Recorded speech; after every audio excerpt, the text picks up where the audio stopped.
Well, good morning. We are in rural Michigan at what is now being dubbed Valhalla. Sold our cabin not too long ago. And we're not sure if our travel channel is actually going to be the place to do this, but we'd like to hear from you guys to see if you're interested. But today we're going to do a tour of the headquarters, or Valhalla. We purchased this a couple weeks ago. We finally closed on it, and it's got 5 garage doors, 1 inside, 4 outside. It's got about 2,200 square feet. It comes with 3 acres with a lot of not a lot, with a few trees on it. We got a couple sheds. We'll talk about those. It was an old auto salvage business, but it was actually a residence. And right here used to be a modular home, mobile home, double wide. That the guy passed away. He had a business for many years, working on cars. Basically, his heirs tore down the house and kind of cleaned the place up to make it more, I guess, appealing. And because it doesn't have a house, you can't really finance it in traditional ways. So we picked it up, I think, for a decent price for its potential. But as it sits, it was probably a fair price. So there is still a well and septic on the property. Whether you can use them or not is not something that's known, and we knew that going into it. Thought we'd take a risk, and if we can't, that's okay. We got the 3 acres of land. At some point, we'll have a barn dominium there. That will be a studio, maybe a place to live someday, but it'll have everything you need to live in it, but we're not sure we want to live in it. But this is what we're looking at. We actually, even though we closed a couple weeks ago, we've already done some work just to kind of secure it. We got the big bullet heater going on inside. This window here was, the old one was falling in. It really was just a pane of window just laid here, and so it would fall over in the wind.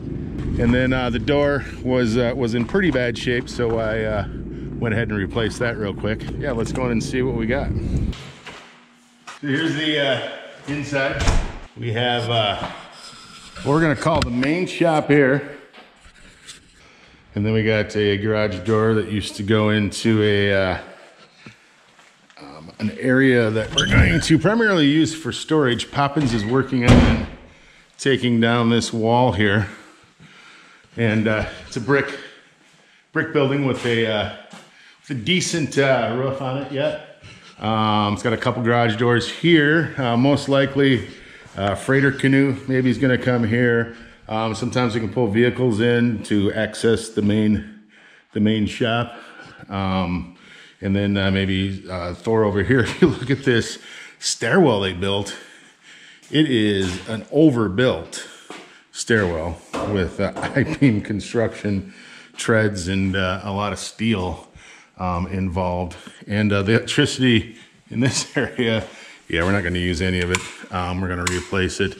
Nothing's really working in here, but we'll get to that in a minute. Used to be some kind of heating device here. You can see in the ceiling. Not sure what this wire goes to or how all of that works.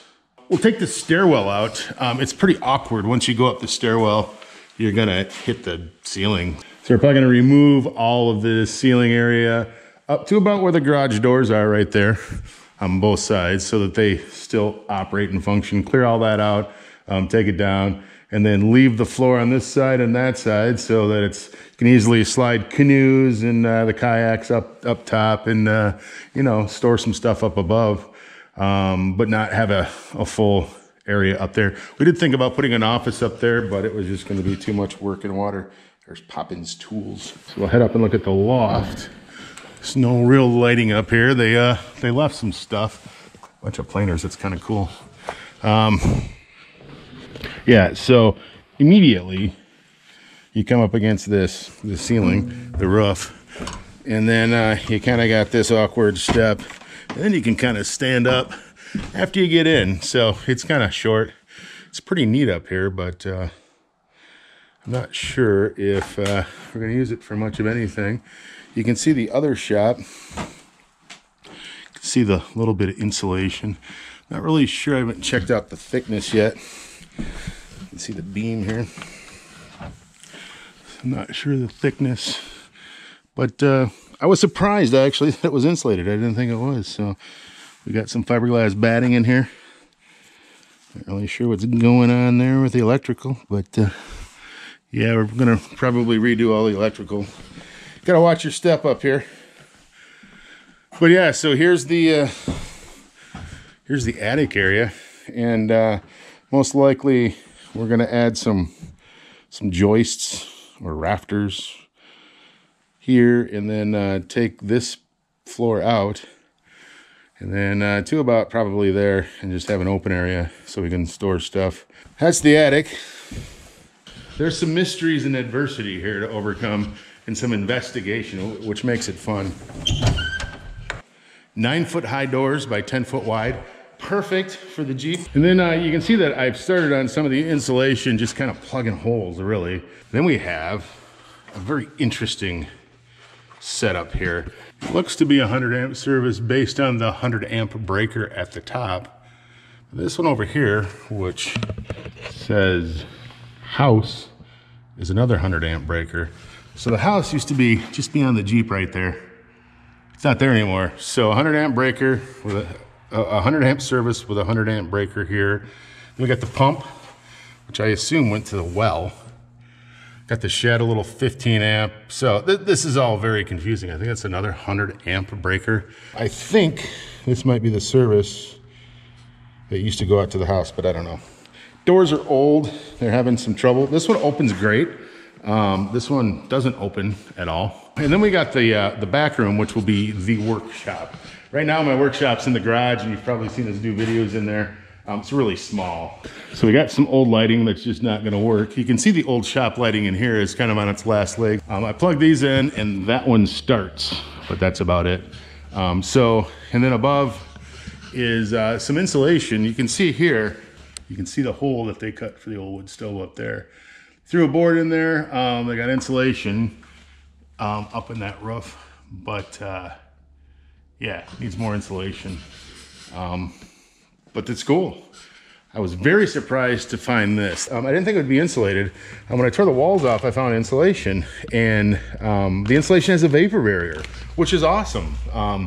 You know, you want a vapor barrier because if you don't, there's going to be condensation, much like this window over here has condensation on it because there's no vapor barrier between the window and the inside and outside air. So you get condensation that builds up, and water accumulates. You don't want that accumulating back here on the steel, because when that steel gets wet, it's bad. Things rust, things rot, the fiberglass insulation isn't as effective anymore. But then you see the problem with fiberglass insulation. There's a big hole here for convection and for airflow to come through, so it doesn't really do its job. Even though we got some R value here for resistance to radiation, heat loss, it's still a problem. So, and you know, there's holes in it and stuff like that. So even though we got some insulation, it still needs to be improved upon. So we're going to put 1.5 inch foam in there, and that's probably our value of what, 7.5, and kind of improve that a little bit so that so it's more insulated. Then in the top, put some foam board up here, and I like foam board. If you tape the seams like we did here, I mean, we still have gaps, but the plan is just to fill that in with the spray foam cans, with the stuff that's made to fill gaps and cracks. And then you can see over here, there's a door here with a security system that holds it out. But door works great. Open it up, and it goes out to the backyard. So that was the workshop, and then this is what we're gonna call the main shop here in Bah-halla. And yeah, so in the main shop, we have some interesting things going on. We have this little dungeony area, which used to be an oil change pit. Not really sure how this worked, but I kind of have my suspicions that that floor was there, and then that flipped up, it gave way, and then I went down with everything. They would drive in from there. One tire would drive across here. The car would be over the pit, which is covered up with some boards, and unsafe is a true statement. And then they would change the oil, and then you accessed it by going up and down these stairs. I want to keep this. I don't want to fill it in because for a lot of reasons. For storms, for tornadoes, there's really no place to retreat to underground except here. So should be should be interesting. We call it the dungeon. And then there's all kinds of weird stuff that has happened. Like here, I assume that comes from the well, but it's not really angled right to come from the well. So I used to have water in here. There's no sewer. You can see the air just pouring in right here. So that needs to be insulated and tightened up. This pipe, I don't know, maybe that was the sewer pipe. So there's all kinds of utilities down here. What they were used for, I have no idea, but that seems to be a cable. Like two massive electrical cables. Goes into a PVC pipe. There's a cable. Lord knows how they got that ran.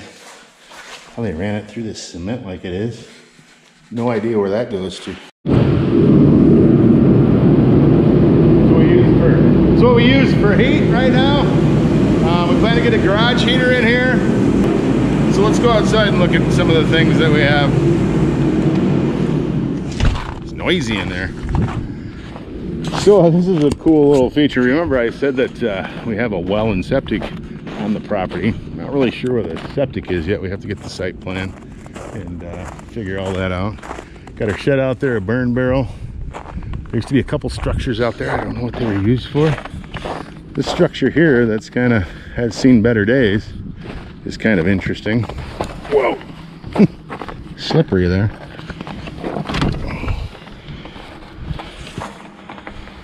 So yeah, it just goes down into another dungeon. What could be down here? Well, it is overbuilt well pit, I think. So you can see the service came in here. And it looks like it was a 30 amp service. I don't think that wire can hold 30 amps. Came in here, the light provided heat. And this is a cement roof. You can see that they've spent a lot of time putting some foam insulation in there. You can still see some daylight out there. Well, yeah, and then this is steel. So you used to access this well, it looks like, from right here. And this is the pit. Here's where the well goes down into the ground. There's the well pump. The new tank, newer tank, I guess. And I guess that's the house supply. Gas. And then this little supply, I think, heads off to the workshop. So another storm shelter. So kind of reinforce this and keep it. I'd love to expand it into some kind of underground labyrinth. A lot of figuring out, a lot of things to overcome down here. I'm not really sure what we're looking at, but very old-fashioned. But there is some work to do. So that's Bah-halla. 2,200 square feet of bliss. Well, that was the tour. Our hope is to make it a place that we can use to expand Restless Viking to offer more creative and engaging content. We'll post frequent updates. Let us know if you're interested in seeing more as we work to evolve our new salvage yard.